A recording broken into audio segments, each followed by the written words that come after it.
Hello everyone, स्वागत है आपका हमारे यूट्यूब चैनल एजुकेशन गुरु ज्ञान पर।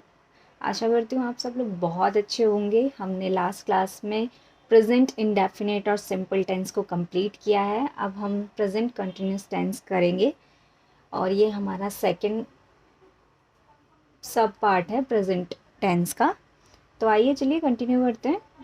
तो प्रेजेंट कंटिन्यूस टेंस क्या होता है, सबसे पहले हम ये जानेंगे। तो प्रेजेंट कंटिन्यूस टेंस एक्सप्रेस करता है action that is currently in progress. जो चीज़ें, जो एक्शंस, जो काम प्रोग्रेस में होते हैं उनको एक्सप्रेस करता है कंटिन्यूस टेंस। जहाँ पे हम रहा है, रही हैं, रहे हैं, ये आता है एंड साउंड, उसे हम कंटिन्यूस टेंस बोलते हैं। जैसे मैंने बताया था प्रेजेंट इंडेफिनिट को कैसे बोलते हैं, उसको बोलते हैं करते हैं, करता हूँ, करता है, ता है, ती है, ते हैं, ये सब आता है। वो इंडेफिनेट होता है। रहा है, रही है, ये कंटिन्यूस होता है। तो वर्क इन प्रोग्रेस एक तरीके से हम कह सकते हैं कंटिन्यूस टेंस को हम बोलते हैं। तो यूजेस क्या हैं कंटिन्यूस टेंस के, आइए वो देख लेते हैं। कंटिन्यूस एक्शन बताता है, नाम से ही पता चल रहा है कि कंटिन्यूस एक्शन बताएगा प्रेजेंट कंटिन्यूस टेंस, जो अभी हो रहा है।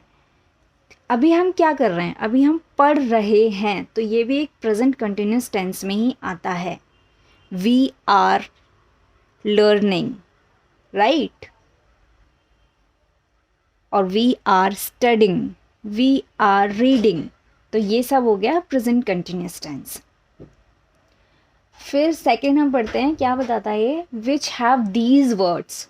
कौन कौन से words, now, these days, nowadays, still, at this time, at this moment, at present, ये सारे वर्ड्स जिसमें होते हैं वो प्रेजेंट कंटिन्यूस टेंस होता है।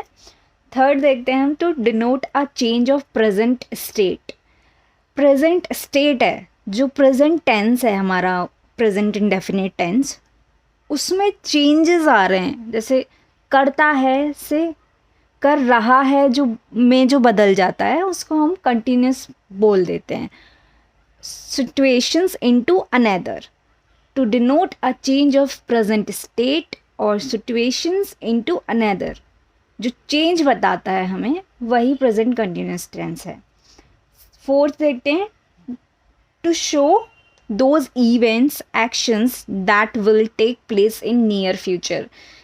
तो ये क्या है, फोर्थ में ये है कि जो शो करता है एक्शंस और इवेंट्स जो नियर फ्यूचर में होने वाले हैं, वही हमारा प्रेजेंट कंटिन्यूस टेंस होता है। अगर हम इसके एग्जाम्पल्स देखें तो सबसे पहले हम कंटिन्यूस एक्शन के देखते हैं, आइए, क्योंकि हमने सबसे पहले यूजेस में कंटिन्यूस एक्शन लिखा है। तो कंटिन्यूस एक्शन के एग्जाम्पल मैंने जैसे अभी बताया भी था आपको, पर मैं फिर से बता देती हूँ ताकि आपको अच्छे से समझ में आ जाए। तो फर्स्ट एग्जाम्पल जैसे हो गया, she is playing chess. Second example हो गया, दे आर ड्राइविंग, और they are not driving a car. तो ये हमारा एक कंटिन्यूस एक्शन बता रहा है। सेकेंड देखते हैं, विच हैव दीज वर्ड्स वाला, नाउ, दीज डेज और ये वाला। तो इसका एग्जाम्पल हो गया, इज शी स्टिल रीडिंग, क्या वो अभी भी पढ़ रही है। स्टिल आ गया, आप देख रहे हो कि मैंने स्टिल यहाँ पे मेंशन कर रखा है, तो स्टिल आ गया यहाँ पे। इज शी स्टिल रीडिंग, क्या वो अभी भी पढ़ रही है। सेकेंड एग्जाम्पल हो गया इसका, my mother is reading the Mahabharata now, मेरी मम्मी महाभारत पढ़ रही हैं अभी। नाउ, नाउ भी आ गया। तो हमारे ये दो एग्जाम्पल्स हो गए। मैं उम्मीद करती हूँ आपको अच्छे से इससे समझ में आ गया होगा। चलिए थर्ड देखते हैं, to denote a change of present state और सिचुएशन इनटू अनदर। तो थर्ड में ये है कि first example, cars are becoming costlier day by day. Cars जो हैं वो कॉस्टलियर होती जा रही हैं दिन प्रतिदिन। ये हमें एक बता रहा है कि एक स्टेट चेंज हो रहा है, एक सिचुएशन बदलती जा रही है दूसरी सिचुएशन में, ठीक है। सेकेंड एग्जाम्पल देखते हैं, she is getting more and more complicated. अब वो बहुत ही ज़्यादा कॉम्प्लिकेटेड होती जा रही है, मतलब वो एक सिचुएशन से दूसरी में आ रही है, मतलब एक सिचुएशन इंक्रीज हो रही है, एक तरीके से चेंज आ रहा है एक सिचुएशन में। फोर्थ देखते हैं हम, to show those events actions that will take place in near future वाला, उसका फर्स्ट एग्जाम्पल अगर मैं आपको दूँ, I am going on vacations tomorrow, मतलब मैं कल वेकेशंस पे जा रही हूँ, तो ये नियर फ्यूचर के बारे में मैं आपको बता रही हूँ। सेकेंड देखते हैं, she is getting married next week, वह शादी कर रही है अगले हफ्ते, उसकी शादी होने वाली है अगले हफ्ते। तो एक नियर फ्यूचर के बारे में बता रहे हैं। यहाँ पे हम प्रेजेंट कंटिन्यूस टेंस यूज़ करेंगे, ना कि फ्यूचर का यूज़ करेंगे, क्योंकि ये नियर फ्यूचर है। तो इसी तरह से ये हमारा प्रेजेंट कंटिन्यूस टेंस होता है, बहुत ही ईजी है। अब हम नेक्स्ट क्लास में इसका स्ट्रक्चर देखेंगे कि कैसे इसके टेंसेस बनते हैं, कैसे हम सेंटेंसेस में इनको बना सकते हैं और हम अपनी डेली लाइफ में यूज़ कर सकते हैं।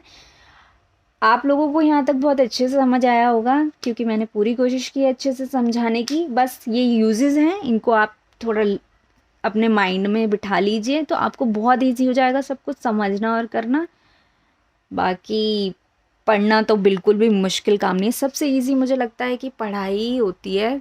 अगर ठंड का मौसम है तो रज़ाई में बैठ के कर लो, गर्मी का मौसम है तो पंखा चलाकर बैठ कर आराम से बैठ कर ही करनी होती है पढ़ाई। सबसे इजी काम पढ़ाई होता है। अगर आप कोई और चीज़ देखो, स्पोर्ट्स वाले जो लोग हैं उन्हें देखिए आप, वो कितनी मेहनत करते हैं, सुबह 4 बजे उठना, 5 बजे उठना, 3 बजे उठना, ग्राउंड में भागना, ये वो उनका फिज़िकल वर्क ज़्यादा होता है। हम लोगों को सिर्फ क्या करना होता है, हमें बैठना होता है और अपना जो भी हम ऑनलाइन पढ़ रहे हैं तो ऑनलाइन देखना होता है, या बुक से पढ़ रहे हैं तो बुक से पढ़ना होता है। हम अपने सर्दियों में भी अच्छे से पढ़ सकते हैं, गर्मियों में भी अच्छे से पढ़ सकते हैं, बस हमें हमारे माइंड को कंट्रोल करना है, माइंड को अच्छे से यूज़ करना है, प्रेजेंस ऑफ माइंड बढ़ाना है, जिससे हम अच्छे से पढ़ पाएँ।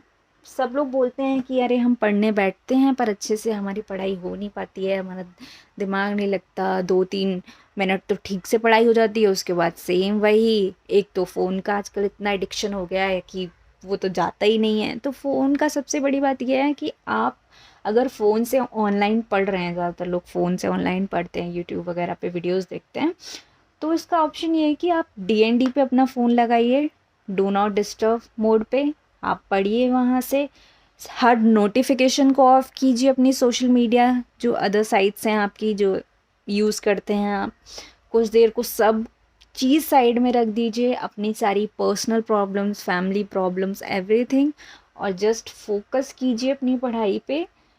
आप अगर आधा घंटे भी दिन में पढ़ रहे हैं ना, तो वो आधा घंटा भी ऐसे पढ़िए कि आपको दोबारा वो टॉपिक पढ़ने की ज़रूरत ना पड़े। अगर आपने एक छोटा सा भी टॉपिक, सिर्फ अगर हम इसकी बात करें जो अभी हमारे स्क्रीन पे हमारे सामने है, तो अगर ये बहुत छोटा सा एक कंटेंट है हमारे सामने, अगर हम एक दिन में सिर्फ इतना ही पढ़ पा रहे हैं, लेकिन हमने पढ़ ऐसे लिया है कि हमें दोबारा ऐसे पढ़ने की ज़रूरत नहीं पड़ेगी, तो वो बेस्ट चीज़ होती है। ना कि ऐसा कि आपने भाई पूरा एक चैप्टर ख़त्म कर दिया, लेकिन चैप्टर की एक लाइन भी फिर आपको नहीं याद कि उस चैप्टर में था क्या। अगर आपसे कोई क्वेश्चन पूछ ले तो आप नहीं बता पाएंगे। किसी भी टॉपिक को अगर आप पढ़ रहे हैं तो आप ऐसे पढ़िए कि वो टॉपिक, अगर आपसे उस टॉपिक से रिलेटेड कोई भी क्वेश्चन पूछ ले तो आपसे ज़्यादा अच्छे से आंसर कोई ना दे पाए। यही मैं सजेस्ट करूँगी, तो बहुत प्रॉब्लम्स इससे सॉल्व होंगी। आप ये मत क्वांटिटी पे मत फोकस कीजिए, अपनी क्वालिटी पे फोकस कीजिए, तो ज़्यादा अच्छा होगा। बाकी आपको पसंद आया हो तो चैनल को लाइक, शेयर, सब्सक्राइब ज़रूर कीजिए। Thank you.